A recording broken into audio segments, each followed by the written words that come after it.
आप लोग जो है कल समस्या जाना सुबह प्रार्थना ध्यान भजन का कार्यक्रम होगा, लेकिन उसमें तो सत्संग नहीं होगा, प्रार्थना ध्यान भजन होगा और सत्संग होगा कल सुबह 10 बजे से।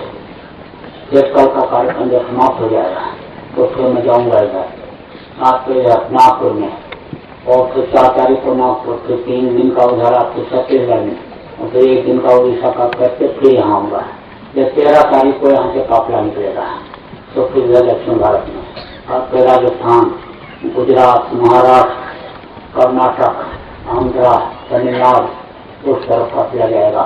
मध्य प्रदेश में भी है कार्यक्रम, तो करीब वो 1.5 महीने का, 1.5 महीने के लगभग रहेगा, और फिर लौट करके वापस यहाँ होली पर आ जाऊँगा।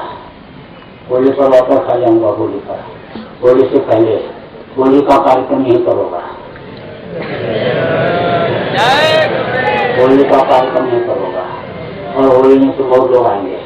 होली में आते ही त्योहार में, अभी आपके इधर दीपावली में बहुत लोग आए थे। बहुत लोगों का यही निशाना रहता है, लक्ष्य रहता है कि दीपावली ऐसे ही स्थान पर, होली ऐसे ही स्थान पर, त्योहार ऐसे ही स्थान पर मनाया जाए। गुरु महाराज जब मौजूद थे तो वहाँ जहाँ रुकते थे गुरु महाराज, वहाँ लोग जाते थे, वहाँ जाते थे। तो अब ये गुरु महाराज के नाम का ही स्थान है कि हाँ मेरा कुछ नहीं है, कुछ नहीं, तो गुरु महाराज चाहिए। और मैं जो कुछ सुना बता रहा हूँ ये सब कुछ नहीं, ये सब उन्हीं की मौज तैयार से हो रहा है।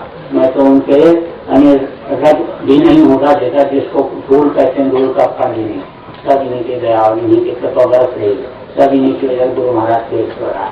तो ये गुरु महाराज के नाम का स्थान है, तो यहाँ पर होगा होली का कार्यक्रम, और उसके बाद से कार्यक्रम बनेगा आगे का।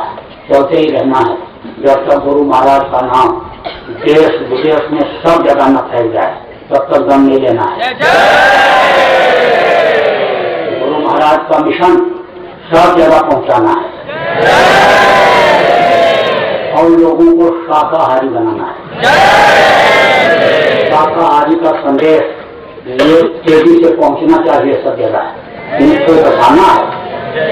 अगर ये शाकाहारी नहीं बनेंगे तो बहुत मरेंगे, लाखों के लाखों का होगा नजारा। और सुनते तो जाओ संदेश हमारा, तो वही जो प्रार्थना गाई जाती है उसी तरह से होगा। लेकिन अगर ये शाकाहारी बन जाएंगे, पेड़ को पकड़ लेंगे, ऐसी चक्की होती ना, हाथ की चक्की। कभी साहब ने जब देखा कि देखो गेहूं सब पिसे जा रहे हैं, 2 पाचन के बीच में साबित बचाने को चलती चक्की देख कर दिया कबीरा रोड। तो कबीर साहब ने देखा, अरे भाई जैसे ये देखो 2 पत्थरों के बीच में ये गेहूं पिसे जा रहे हैं, उसी तरह से कलयुग और सतयुग के बीच में लोग फंसेंगे, पिसेंगे। कलयुग जाना नहीं चाहेगा और सतयुग आना चाहेगा, तो बस दोनों में संघर्ष होगा, और उस संघर्ष की चक्की में पड़ेंगे, वो पिस जाएंगे। तो रो पड़े वो कि देखो कितने अकाल मृत्यु में मर रहे हैं, कितने जा रहे हैं ये। लेकिन उनका लड़का था कमाल, उसने हंस दिया, चलती चक्की देख कर आशा कमाल ठठाए, और पीर सहारे जो रहे तो साबित बच जाए। बीच में आधार होता है हाथ की चक्की में, अब तो हाथ की चक्कियां चलाना बंद ही हो गया। और आप इस बात को समझो कि जब ये माताएं बहनें जब हाथ की चक्की चलाती थी तो